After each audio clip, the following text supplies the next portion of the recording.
Hello, my name is John Lockhart. I'm the product manager for peer review products here at SmartBear Software, and I thank all of you for attending today's webinar that we're hosting. Today's webinar, the topic is why static analysis isn't enough, and our featured speakers today are Capers Jones, who's the founder and chief scientist emeritus of software productivity research. Capers and his colleagues from Software Productivity Research have collected data from hundreds of corporations and more than 30 government organizations. And this data is a key resource for judging the effectiveness of software process improvement methods. Joining Capers today as well is Tom McCabe, who's founder of McCabe Software. Tom is a mathematician, entrepreneur, and author. He is the founder of McCabe Software, which he'd grown to 775 people with European subsidiaries. He's authored several books, highly published in computer science, and he lectures in the U.S. and overseas on software development as well as entrepreneurship. So what we're going to do next is take a look at our agenda and a bit of housekeeping issues, and then we'll get started in our discussion. All right, our agenda today. A little bit of housekeeping. We'll talk about our topic today, why static analysis is not enough. We'll go through some common misconceptions, when to use, the role in compliance-driven environments where humans excel. We'll talk about the role of inspection in detecting evolvability defects, different inspection types. We'll take some time toward the end for question and answer, so we'll have plenty of time for questions as well. And then we'll also have some follow-up for questions that we can't answer and some activity on Twitter, which leads us to the next slide. A little bit of housekeeping. If you want to submit questions, go ahead and submit questions anytime via the questions feature in your GoToWebinar panel. So you can type those in, they'll show up. I'll be keeping track of those during today's presentation, and then we'll catch those toward the end. Also, feel free to share the event on Twitter. So you can go to Twitter and using the hashtag static analysis, which you see on your screen there in red text, we're going to be conducting a follow-up session where we can sort of start some discussion about this topic on Twitter. And then also on-demand replay. Very often we have folks who want to share these webinars with their colleagues, review them later. And so a recording of this event will be available on smartbear.com within 24 hours. And we'll be sending you a follow-up email that will give you all the details on how to get access to that. So let me pose the key question that's going to kick off today's webinar and discussion between Capers and Tom. So we want to talk about what are some of the common misconceptions about static analysis and inspection considered together. And I think we're going to go ahead and start off with Capers. Well, thank you very much, John. I'd like to start with what I regard as the most serious misconception about quality in general and about static analysis and inspections in particular. And that's the misconception that doing anything but testing adds time to the schedule and adds cost to the application. If you look at this slide, you'll see that if you do install inspections before testing begins, there will be a slight cost for doing that. But once testing begins, the cost is going to escalate, almost form a hockey stick from the testing only line, and it's going to stay almost flat from the inspection and static analysis line. As an example, from IBM, on a major product, testing used to take 3 shifts, 3 months, so 90 days of around-the-clock testing. When inspections were put in, they took about 6 weeks, but they reduced the testing window to 1 month of 1 shift. So you added 6 weeks of inspections, but you shortened your testing cycle from 3 months to 1 month, so you ended up about 2 weeks quicker, thousands of dollars cheaper because you had eliminated 2 shifts of testing, and you had a much better quality product all at the same time from inspections. That was before static analysis was available, but static analysis combined with inspections would give you an even better benefit today. And Thank you. You can pass it over to Tom now. And I have my slide is a bit technical. Let me explain. On the left, you see something that's very manageable with low what's called cyclomatic and McCabe complexity. And on the right, you see something a good deal more complex. And a major misconception I'd like to dispel is that inspections and testing is inherently different, when in fact a very nice way to synergize both practices is that during the review or inspection that one derives the test. So for example, on the algorithm on your left, which has complexity 5, instead of reviewing it or inspecting the algorithm line by line, it's much more effective to go through the 5 paths. In fact, algorithms don't execute line by line, they execute path by path. So when you do that, you're effectively walking through an execution a priori. And not only that, a byproduct is the test data. So that sort of inspection or review is much more effective than going through line by line. Now, another misconception is that inspections or reviews are only used before the fact. And on the right, you see something very complex, which could have been something that's an algorithm already in use. And the way in which you would think of that is you'd review various things about the algorithm before you went to re-engineer it or reuse it or modify it. and one of the things that would affect that is the quality. And there's a metric that I published called essential complexity that quantifies the unstructuredness of it. And when it's highly unstructured, modifying it is extremely error-prone. So the inspection process also is very effective after the fact when you're re-engineering something. And one more fairly major disconnect between static analyzers and inspection is to leave out dynamic analysis. A lot of good tools, in addition to parsing the algorithm, will in fact generate the paths and then dynamically check what paths have been tested and which not. So one aspect of the tool, no longer a static tool, is after the fact, after you've been testing, it would know what paths you have not tested and then present those to be reviewed and tested. Okay. Okay, John. Okay, I think we're in a capers. Well, I agree with Tom, and there are a couple of points that I've observed too. One of them is that inspections tends to raise the efficiency of testing by about 5% per test stage because you have better materials on which to work, and it doesn't take as many test cases to go through the application. Another thing that I want to talk about is that there's a phenomenon called bad fix injection. When you find an error, either from an inspection or from testing, and you try to fix it, somewhere between 3 and 7% in an ordinary case of your fixes will have a fresh bug in it that wasn't there before. It's in the fix itself. And the number of bad fixes tends to go up with the central complexity because they're harder to work. And eventually you reach a point where almost 100% of your attempts to fix something might contain a fresh bug in it, in which case you might have to surgically remove that piece of code and replace it with something simpler because you could no longer safely modify it without introducing fresh bugs. Okay. And I'll pass to Tom now. Okay. Just one more comment, John. Okay. Absolutely capers. In fact, all of that stuff, the way you think about that is complexity driven, like you say, essential complexity driven. And it makes a world of difference in terms of re-engineering code. And effectively, when you're trying to modify too complex code, you're throwing good money at bad. You're basically wasting your time.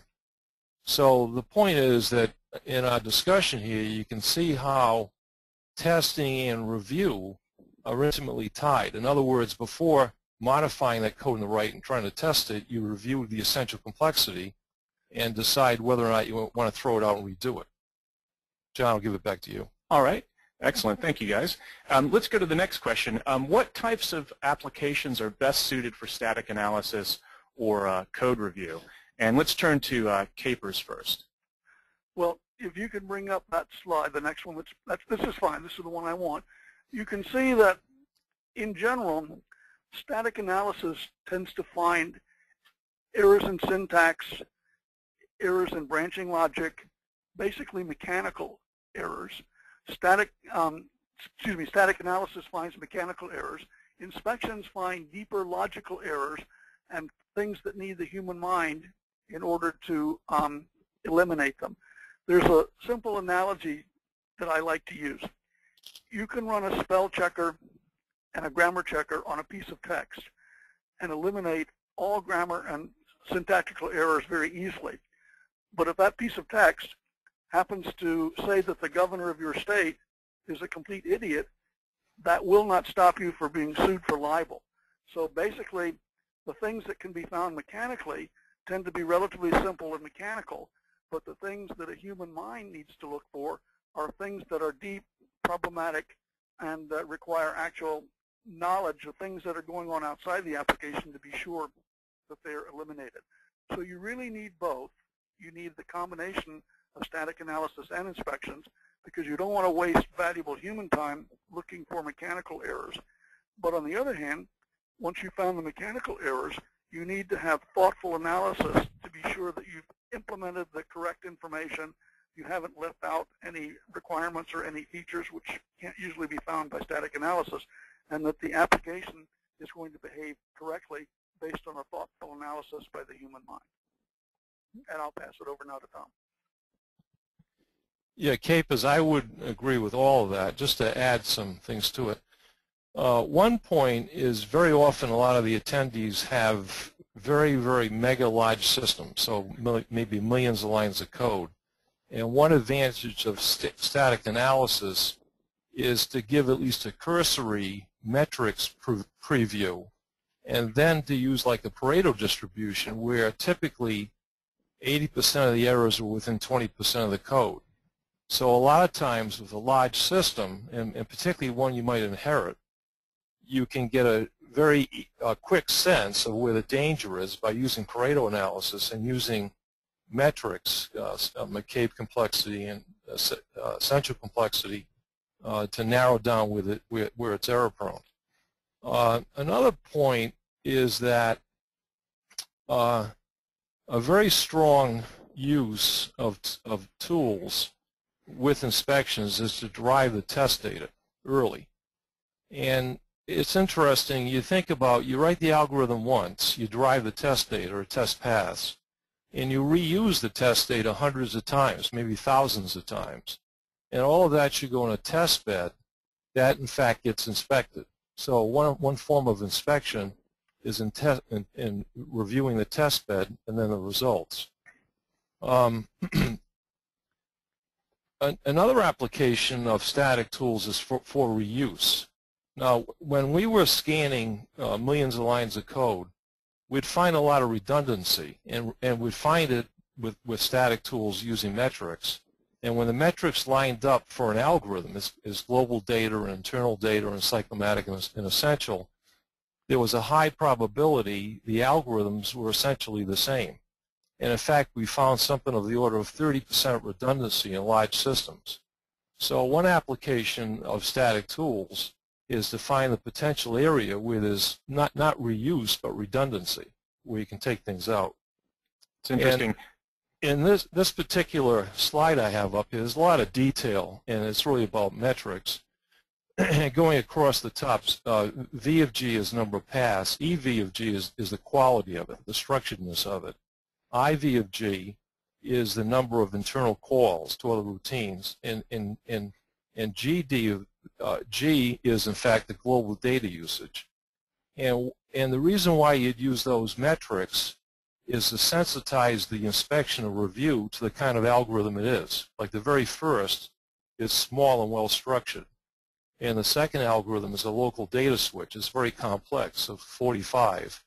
But it's calling a bunch of, it's using a bunch of local data. The next one with global data 45 complexity, that's referencing data all over the place. So if you were to modify it, it could have a very global effect. And the next to the last one is an execution switch, meaning it's invoking a lot of subroutines. And the last one is very complex and very unstructured, which would be very error prone. So the point I'm making is using static analysis, you can sensitize the review process to the type of algorithm you're dealing with. And that way you're looking for certain errors which often are there. Excellent. Tom, this is John, and actually that suggests a question that I wanted to ask you at this point, and maybe to Capers as well. So, one of the things that our customers ask us about inspection and review, code review, is what code to focus on first. How, when they're getting started, obviously you can't review everything at once, and so would you suggest, or maybe you could comment on the idea that perhaps, one way that static analysis and code review or inspections are complementary is that these metrics that you can generate would be a good way of identifying what you would go after first in inspection. Those areas of, would it be those areas of complexity that you would go after first? No, actually the first thing I would look at is where the highest risk is. Okay. From the point of view of the users and requirements. Okay. And that pertains both to building a new system and modifying an existing one. And then secondarily, I would look at the metrics. Then the metrics will typically drive you to where the most errors are. Now, you may have an algorithm like this last one here with complexity 34 that's unstructured. However, it might be just in like the accounting software, the statistics software, that really isn't critical. Okay. So I would let the users and developers' notion of risk drive where you put the effort first. Okay. And then I would modulate that effort, the rigor of it, to do the most rigorous inspection and testing and static analysis where you have the highest risk, and the less rigorous where it's the least risk. Okay. Excellent. Let's go to the next question. What role does static analysis and code review play in regulatory and compliance-driven environments? And we'll go ahead and start off again with Capers. Well, there are several kinds of regulatory agencies. There's the FAA, there's the FDA, and there are many others. But when you're dealing with software that does encounter regulatory criteria, you really need both. You need static analysis, you need inspections, and you need formal testing with mathematically derived test cases. What I show here is how many bugs you're likely to encounter from static analysis, from inspections, and from testing, and then how many bugs are likely to be reported by the clients in the first 3 months of usage. This stream of calculations, how many bugs were found internally, how many bugs were found by the clients in the first 3 months, is called defect removal efficiency. And it's a very powerful metric, especially in a regulatory sense, but for any kind of software. Now, if the only thing that you do is test, if you don't do inspections or static analysis before testing, the average defect removal efficiency of most kinds of testing, such as unit tests and function tests, is only about 35%. We're finding 1 bug out of 3. So it would take an enormous stream of testing to achieve a high level of defect removal efficiency. So what you want to do is to introduce things like inspections that have an 80 to 85% defect removal efficiency into that stream before the testing begins. And then, since static analysis has a fairly high efficiency too, if you have a synergistic combination of static analysis, inspections, and formal testing, say 8 testing stages, you can hit 99 to 99.9% defect removal efficiency. Now, the U.S. average is only about 85%, and the best-in-class companies are running between 97 and 99.9% defect removal efficiency. In a few cases, 100%, but out of over 10,000 systems, I've only seen 2 or 3 instances where there were no defects after release. But if you can get up to 99% and higher defect removal efficiency, you're doing a good job, but you can't do it by testing alone. You need both static analysis and inspections to get into the high 90s with defect removal efficiency. And with that, I'll pass to Tom.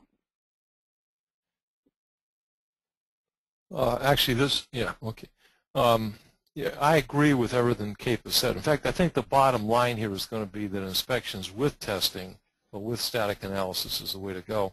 This particular standard is from the FAA, and I gave a lecture recently in Beijing to the Moon Project, the Chinese Space Agency Moon Project, and they use our DoD and FAA standards, which are really quite good.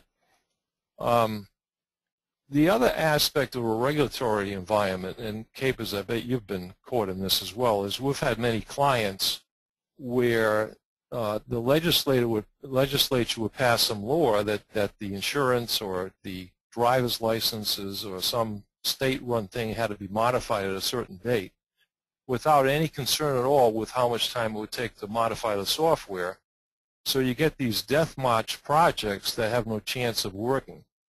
And in fact, I think that brings up a really good point that when you have a project that really is high risk, how do you leverage inspections and testing to get the biggest impact? And there I think it's what Capers and I were saying a little bit ago. You want to make it risk-driven, to go to the highest risk things first. Now, a lot of these standards, like this one, for example, explicitly say that the different levels of user-assigned risk. So level A is catastrophic, and there they have the most rigorous both inspection and testing methodologies used, and then down to the least, which they consider level E. But I would also add that the comments that Capers and I are making typically are embodied in standards and corporations, and those evolve. And for example, like one standard is that when you're inspecting an algorithm before you build it, what's the error rate at which you throw it out? If you find that like 30% of the lines of code have errors, do you really want to go ahead and code that? Or do you want to throw it out and restart the process? So there's a lot of, along with what we're talking about, there are typically standards grown within companies, and they're quite good, and that's something as a profession we have to work at. Thanks, John. Excellent. All right, let's go to the next question. Where humans excel in finding defects that static analysis fails to find, what are those areas? If, for example, evolvability defects. So let's talk about, where humans performing code review, where's that sweet spot compared to static analysis? And we'll go ahead and start off again with Capers. Well, applications evolve. Normally, they grow like cold-blooded animals. They get bigger and larger by 7 to 8% every year for as long as they live. But there are also some issues with unexpected changes that Tom brought up. And if you're encountering an unexpected change, then suddenly inspections turn out to be extremely valuable. But before I give you an incident about that, let me explain what this slide is illustrating. The United States average as of 2012 is somewhere between 4 and 6 bugs or defects per function point, and somewhere between about 80 and 90% defect removal efficiency. And by the way, function points are a metric developed by IBM, put into the public domain by IBM, and now maintained by the International Function Point Users Group. And the reason that I use those for normalizing bugs instead of lines of code is because function points can include requirements bugs, design bugs, coding bugs, bugs in user documentation, and bad fixes or secondary bugs that are in an attempt to fix a previous bug. And actually coding bugs today with powerful languages are less than 50% of the total, so you need a normalizing metric that allows you to include front-end bugs and requirements and design. The US average is about 5 bugs per function point, 85% removal efficiency. But the best-in-class organizations, by means of defect prevention, such as modeling or quality function deployment, reduce their defect potentials down from 5 to perhaps 2.5, and then by means of a combination of inspections and static analysis, elevate their defect removal efficiency from the somewhat embarrassing average of 85% up to the high 90%. So this chart, which is easy to use in your own companies, plot the number of defects that you find today, and then over time, look at the trend line. And what you want to be doing is moving down towards the best-in-class quadrant with almost 100% defect removal efficiency and low defect potentials, and you want to stay away from the upper left quadrant, which indicates professional malpractice.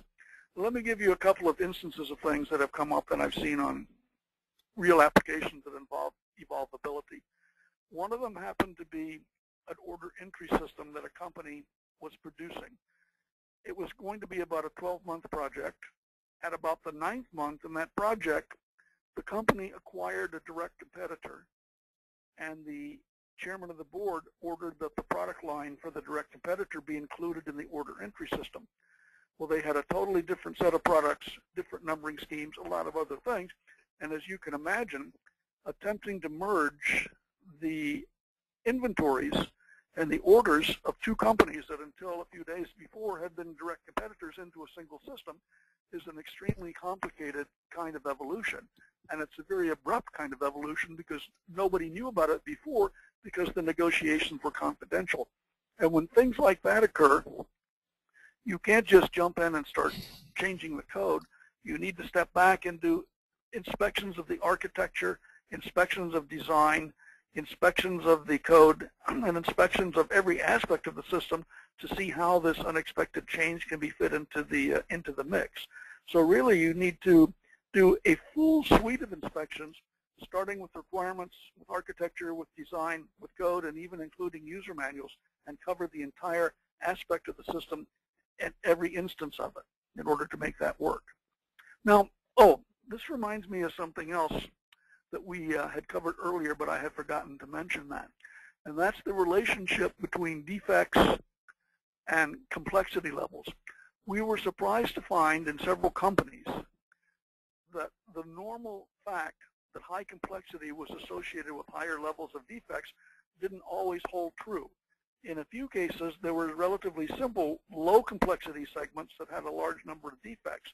And what we discovered in those cases was that the complex portions of the system were given to the top experts with the greatest skills, and they didn't make many mistakes. And the simple areas that had a high defect count, even with low complexity, had been given to novices and people who were brand new to the company or new to the system, so they were making novice-type mistakes. So there's not a perfect correlation between complexity and defect counts if there's an ability to give the more complex pieces to the senior personnel who are most experienced.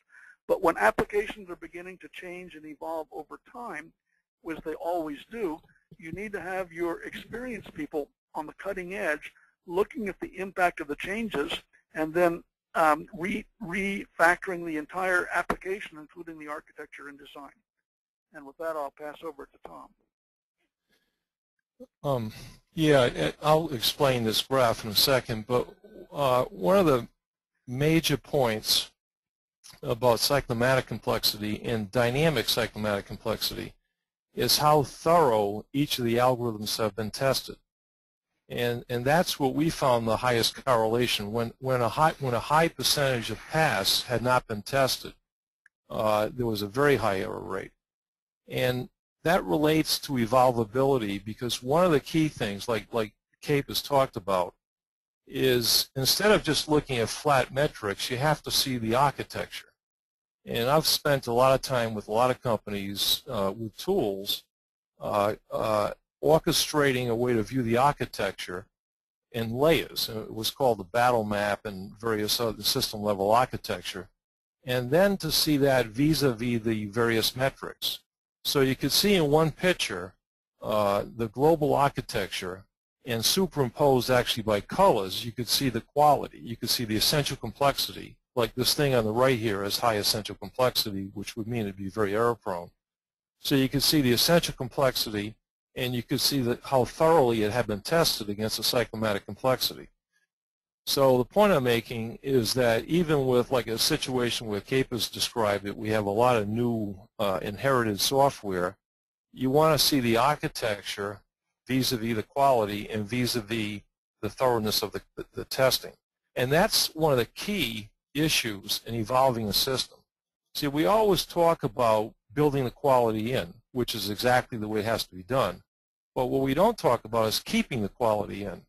And it's very easy to make minor modifications to a system and have the quality degrade radically.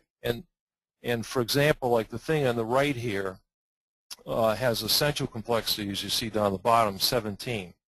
So the algorithm on the right is 17/18 messed up, if you will. And people are not going to comprehend that nor know how to test it. So Gestalt, you have to understand the whole thing at once, and with that high complexity, you wouldn't.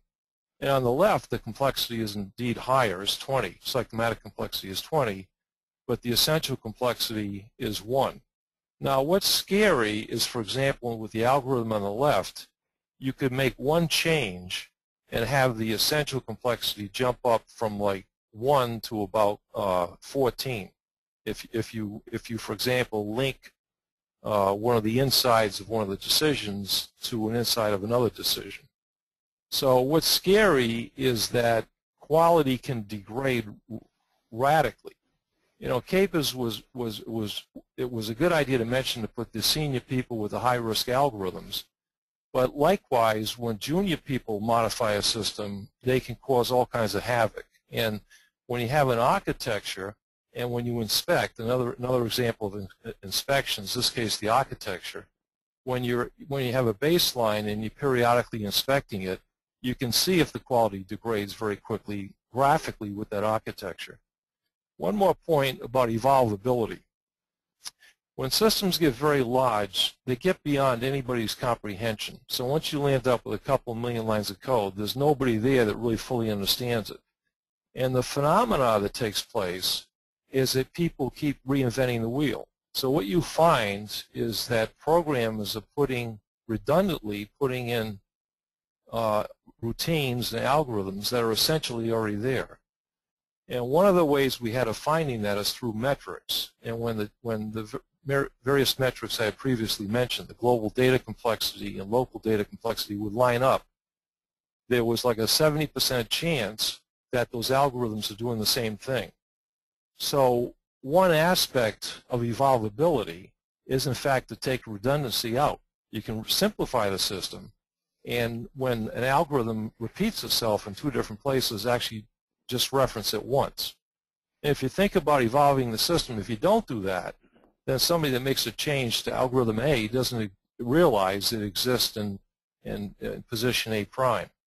So just one more point about evolvability. A big thing with evolvability is reuse. Very often, because of the same phenomena, when you're extending a system, there's often sub-architectures and code within the system you can reuse. And ironically, the way you can find it is through metrics. When the metrics line up, there's a good chance it'll be the algorithm you want. So evolvability is a big, big issue, and a lot of it's done ad hoc. And it's a place where you really can leverage both inspections and static and dynamic tools. John? Excellent. Thank you very much. I have one more point on that. Go ahead, Capers. Two colleagues at IBM, Dr. Manny Lehman and Dr. Laszlo Bellotti, studied the evolution of IBM systems and found something called entropy. Now, all physical systems are subject to entropy, which is increase in disorder over time. And what they found with IBM software that's been replicated by many other companies doing the same kind of studies is that numerous small changes, fixing bugs, making minor enhancements over time, tend to elevate the complexity over time too. So the entropy or the disorderedness of the system gets bigger as time goes by. For example, if you start with a cyclomatic complexity of 10, then in 10 years the complexity might have grown to 15 just because of entropy. But another aspect of what they found is that the rate of increase in entropy is proportional to the starting point. If you start with a cyclomatic complexity of 1, then after 10 years it might still be 1. But if you start with a cyclomatic complexity of 15 with a much larger initial value, then after 10 years you could be up to 35 or 40. So the rate of disorder seems to be proportional to the starting point, and that leads to the conclusion that you want to have the first version of your system as simple and uncomplex as possible, because every year after that it will become worse unless it's almost perfect when you began. And that's my point. Thank you. Excellent. Thank you very much, Capers. Let's move on to the next question. We've talked mostly strictly in terms of static analysis versus inspection. What I think we wanted to do at this point was get some of your insight into the wider variety of different types of inspection. And let's go ahead and start with Capers. Well, there's quite a few kinds of both inspections and static analysis. As you can see, and the cost and effort goes up, the effectiveness also goes up too. Let me start with a couple of things that are popular but not always very effective. Take the lower right-hand instance of pair programming, relatively popular today in 2012, but unfortunately it doesn't seem to work very well, and it's probably going to be unsustainable. And here's some of the issues with pair programming. First, it's very hard to get two pairs who are equally matched. And if you have one of the pair being very competent and the other of the pair being not so competent, then it isn't going to be a success. The less competent one won't find many problems, and the more competent one is going to spend a lot of time and effort finding bugs in the less competent. So right off the bat, that doesn't work very well. If you have normal inspections where there's a mix of people, you can select the best people for whatever module or application is being inspected. But if you have pair programming, you're stuck with the same pair for the duration, so it isn't very effective. Another reason that pair programming is not going to be terribly successful is if you're building big systems, which has a development team of thousands. For example, suppose you have 1,000 programmers on an application. Most companies are not going to bring in another 1,000 just to pair them up. With inspections, the 1,000 people that you have at the beginning can take time out of their work to do inspections, and so you can do the work with higher efficiency without having to bring in lots of extra people that may or may not be a success. And then the final problem with pair programming is that there's over 100 different occupations who work on the large systems. And if you're going to pair up programmers, why wouldn't you pair up the architects or the designers or the database analysts or the testers or the quality assurance people or the project managers? In other words, why select only one out of 116 skills for pairing? Why not pair everybody? And the answer is nobody could afford to pair everybody. So right off the bat, pair programming, not very effective, but extremely inspections. Now, let's switch up to the upper left-hand quadrant, automated readability of and analysis of text. There are a couple of old pre-code static analysis tools that work on text documents rather than on source code. And the first two of these calculate the readability index of a text passage and gives it a score really based on a high school score. Can this piece of text be read by a third grader, a fourth grader, a high school graduate, or a college person? And you can get public domain samples, running versions that can calculate the fog index of text. And if you do that, if you run these things on your, say, your requirements or design, they don't find very many errors necessarily, but they can help you simplify the text passages so that your designers, architects, and coders can understand them better. And with better understanding, you'll end up with having fewer defects. Now, in today's world, there are also actual static analysis tools that do work on text, and they turn out to be more broadly based than these fog and readability index things. They actually find grammatical and syntactical errors, more or less like the spell checker and the grammar checker, but they find technical errors as well. So they're pretty effective too. And then you can also, looking down to the lower left, you can do remote inspections using Skype and webinar tools. Normally, inspections take place in the same room with half a dozen people. 4 to 8 people are the inspection team, and they meet together face-to-face in a single room. But in today's world, with widely distributed development teams that may be scattered across the globe in 15 different countries, you can't afford the travel to get everybody together. But fortunately, with Skype, webinars, and other even Second Life type environments, you can manage to do the inspections with almost the same efficiency, but scattered very widely through many different kinds of countries and in different cities and locations. Now, there's also another topic that Tom raised. How much of an application do you want to inspect? And let's assume that you've got 1 million lines of code and 10,000 pages of specifications. Well, do you want to inspect everything at 100%? Well, possibly, if it was some kind of life-threatening situation like something that was inside a nuclear device that would blow up if you didn't get it right.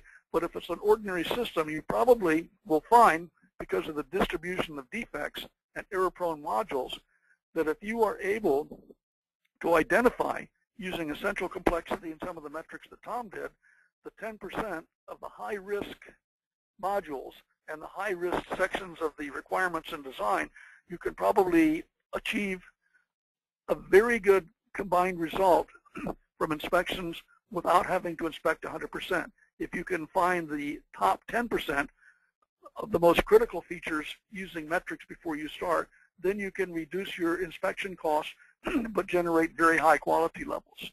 So partial inspections of random sections aren't going to be effective, but partial inspections where you're dealing with exactly the high risk, high complexity sections can be very effective indeed.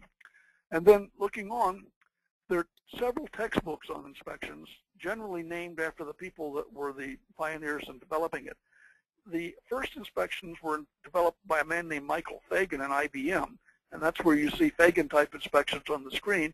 And then a colleague from Norway, Tom Gilb, developed a slight alternate for his inspection called Gilb-type inspections. And Gilbs are used more widely in Europe. Fagans are used more widely here.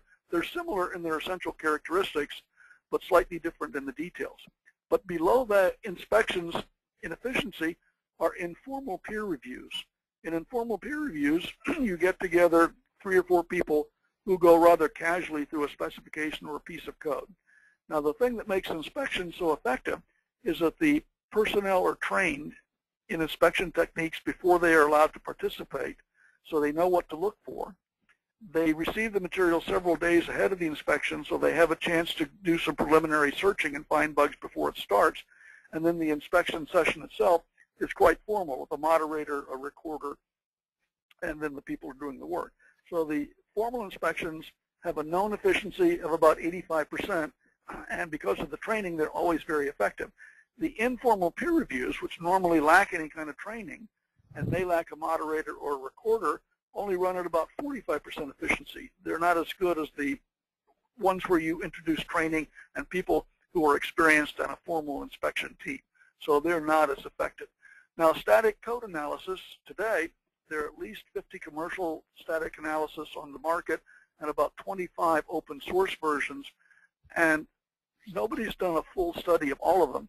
But I would say that probably the top 10 or 15 static analysis tools are relatively equal in effectiveness, and we'll probably find somewhere in excess of 50% of the mechanical defects that are likely to be present. In fact, of the mechanical defects, they might find up to 90%, but they don't find as many of the logical, deeper defects as inspections. And with that, let me pass it on to Tom. Cape is well said. So rather than, and I agree with that, let me just take up a couple of things to add to that. And here you see a list of metric-driven inspections. And the third one down is a key one, and that's design complexity. And I published a paper about that in about 1982 about quantifying the number of integration tests. And the design complexity is a key thing to review. And it's in the spirit I had mentioned before, where you actually visualize the whole architecture. So just like anything else with inspections, you'd like to have it have a global effect, and you'd like to look at the whole system, and you have to have a way to visualize that. So when you think about a static tool, you want to think about a tool that can actually display the architecture. And then usually the best way to drive the inspection methodology is to drive it towards high risk. So you actually can have risk domains within the architecture and show that in the graphics. So that's where you focus first. And one of the key things, and people typically don't give this enough attention, is there are different levels of testing. We've been talking about testing as if it's all the same. And there's all kinds of different levels. There's unit, integration, system, acceptance test, regression test, etc. And one key element that gets overlooked is what's called integration tests. And design complexity actually quantifies that and drives those tests. So, and when you have an error that comes up with an integration test, usually the impact is much higher. It costs more money to fix it, because it spreads. It's affecting all kinds of different areas. So one of the things to look at in terms of inspecting inspections is the overall architecture vis-a-vis the quality, and then look at the cohesion and coupling of that architecture. So here is listed a bunch of different things to inspect. Another one is data complexity. Now, I happen to mention year 2000 testing because that was just an example. But very often in a system, there may be a change to the format of a key data field or a data structure, or a data structure is going to be extended. So the way to think about the system being modified is that it's data-driven. And I publish things about data complexity that will capture that and likewise display that vis-a-vis the architecture. And one of the big things that Cape has mentioned is what's called the Pareto distribution. So typically you're going to have most of the errors in a small percentage of the code. 80% of the errors usually it's less than 5% of the code that'll have the highest essential and cyclomatic complexity. So that's where to look. One more thing we haven't talked enough about, it's kind of like maybe a thing for another seminar, is security.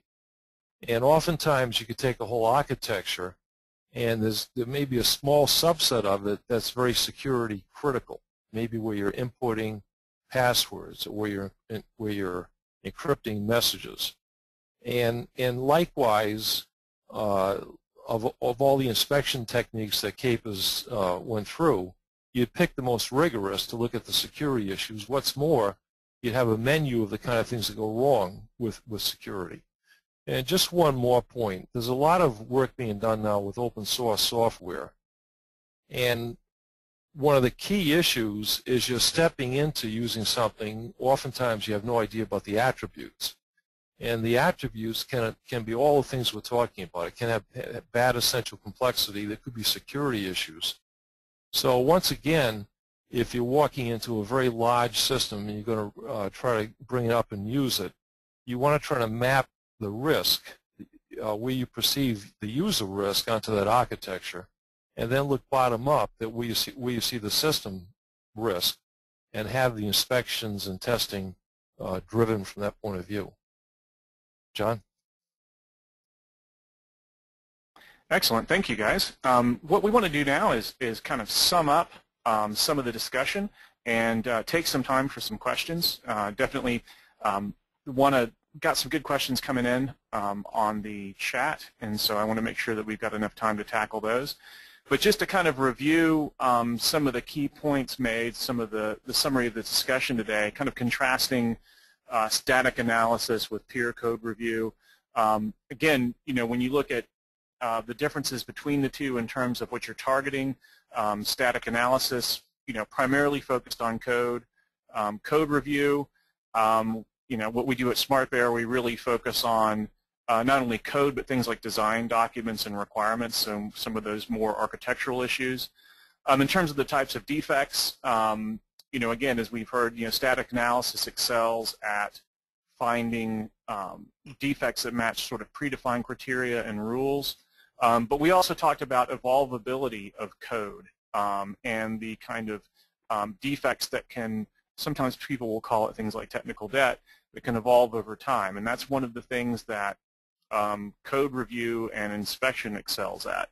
In terms of coverage, static analysis vastly increases your code coverage, but then again, pure code review is more agile in terms of being able to allow you to spot check key changes or validating key enhancements, and we'll talk maybe even about that in one of the questions that we have in the panel here. Static analysis, of course, reduces the amount of human interaction required, but one of the great things about peer code review is it increases collaboration. So one of the things that we like to talk about here at SmartBear is the ability to sort of disseminate knowledge about the code base across the team. And in terms of the importance of them, static analysis, again, covers large areas of code, whereas peer review helps assure long-term stability, maintainability, again, those kinds of technical debt or evolvability issues. And it provides a very focused test on limited sections of code, in contrast to static analysis, which again is more automated, more coverage, but somewhat less flexible. And that kind of sums up, I think, some of the points that were inherent in the discussion about the different kinds of inspection. What I'd like to do now is go ahead and take some questions, and I'm going to start off with actually the first one that we got here, which is, and I'll just throw this out, and either of you can take it as you see fit, and we'll maybe we'll try to compromise between getting depth and getting all the questions in. But of course, if you ask questions, we'll follow up after this and make sure that they get answered. But one of the questions, which is relevant to one of the last points, is what about security vulnerabilities? Do you, either Capers or Tom, believe there's a way to identify code that is more likely to have security flaws? I'll yeah, be quick and then pass it to Tom. So far as I can tell from talking to the security community, you need defect prevention during the architecture and design phase, and then you need formal inspections that are aimed specifically at security problems. You need static analysis to look for known vulnerabilities that are mechanical, but I think the human mind has to participate too. And with that, I'll pass it to Tom. Yes, there are specific things. Now, for example, one of the things that's often talked about is what's called deep parsing.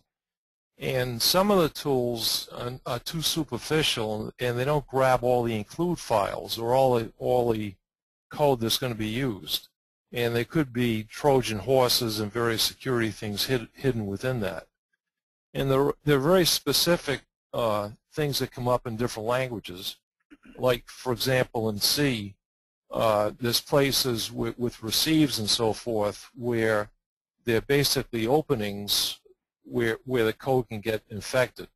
So there's a bunch of very specific things to scan for that are security sensitive and to inspect for. And likewise, beside all that, the overall architecture is one of those items. Excellent. Thank you very much. I want to take another question, and this kind of goes to a point that I brought up about the middle of the presentation. We were talking about the relationship between static analysis and manual inspection. And this question is, can defect density reported by static analysis be used to identify areas that are more suited for manual inspection? Well, I'll be quick again. This is Capers. I believe some of the static analysis tools calculate various flavors of complexity, such as cyclomatic and essential, and that would seem to be a relatively useful starting point, was to look at the more complex things later for inspection and then later for testing. And here, let me pass that over to Tom now. Yeah, John, a huge one. This is code that's not been executed. So, for example, when you look at the architecture, one of the quality attributes to superimpose that on that is the difference between cyclomatic complexity and what we call actual complexity. And actual complexity is a number of cyclomatic paths that have been untested. And where you find modules with a high number of untested paths, you definitely want to delve in and inspect. And there's several outcomes. One is typically the testing has not been very thorough. And when it's not thorough, you're going to have errors. A second thing is that it could be a Trojan horse. There could be lines of code you don't execute in normal application or testing that does something rather perverse to the software. So one of the key things that should direct inspections is that when you look at a system over time and find either whole modules or paths that have never been executed, you either have a reliability issue or you have a security issue, and that's where you want to direct your inspection. Okay, excellent, excellent. Let me go back to another question here. So the question is, so an area of the code with lots of statistically detected defects are not, and this is kind of in scare quotes, high priority candidates for inspection? John, say that again. So the question is, an area of the code with lots of statistically detected defects are not high priority candidates for inspection. So I guess it's coming back to you were saying that it's really kind of, I guess, a response to one of the earlier questions is in other words, are areas, again, when you talk about manual inspection, or should you be focusing on areas with lots of statistically detected defects, or areas where, I guess you had said you should be focusing more on areas that are higher risk? Yes, I would put it exactly that way. Where the metrics are telling you there's a problem, I would direct the inspections to that place. Okay. Well, I'll make one small anecdote about this. I happened to be part of the quality assurance team of an application that had 425 modules in it, and it was very buggy when it was released. And we discovered that 300 of those modules never received a single bug report from a customer. There were 0 defect modules in the field. 57% of the entire error load against that application came from 31 modules that coincidentally were in one department under one manager who didn't like inspections. So the conclusion was, given that kind of distribution in a very buggy project, if you have a high number of defects in a particular piece, you should inspect it. And for that matter, you should make sure that it had been inspected before it was released, which was something that we had not done at the time. Right. Excellent. I'm going to take another one, and this is an interesting one. The question is about how do you apply, or can you apply some of these methods to the source of components that you use, like frameworks and libraries? Do you have any best practices or recommendations about inspections against code that you're getting from frameworks and other libraries that you're using? Well, I have a comment. If you're getting your material from an internal source and you're in a big company like IBM, they ought to have a certification process, and that anything that you get from your internal library of reusable materials will be certified to have no security flaws and to approximate 0 defects.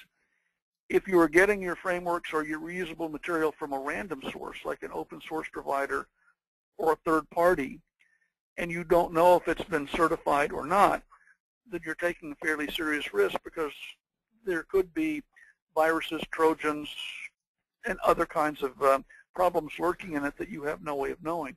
So I think that what the industry needs is eventually a better process for certifying materials that are going to be reused, so that the consumer who gets access to them will have some kind of written warranty or guarantee that they have been checked to almost 0 defect level and are free from known viruses and security flaws. Yeah, a couple of comments on that. That's a huge issue.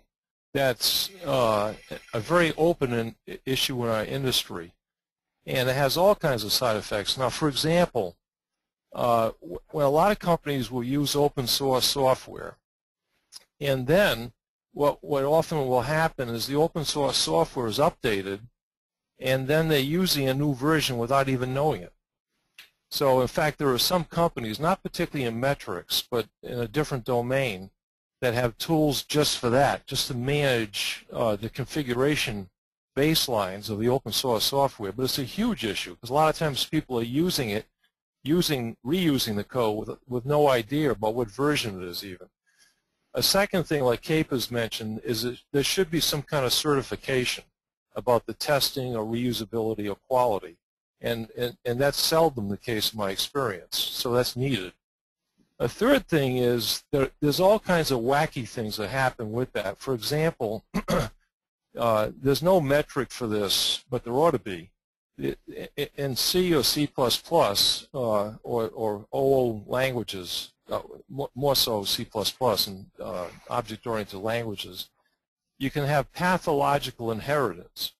So it's like, for example, when the father is inheriting from the son. And what that does is throw off the whole inheritance tree, and it leads to all kinds of pathological results. And that's the kind of thing that before you ever went to use some open source code, you'd want to do a scan for and check. But like Cape has mentioned, this whole area, now it's been a boost to productivity and a boost to cost, that is, it's lessened cost. However, the danger within it is pretty incredible, and I don't think as an industry we've come even close to facing up to that. A lot of organizations are thinking about quality level service agreements when they use code, And I think we got to get to something like that before this even has any kind of rationality to it. John? Excellent. Thank you very much. And I think what we'll do is we'll take one more question before we wrap it up for the day. But remember, we will be going through all the questions that have been posed by the attendees and following up on those.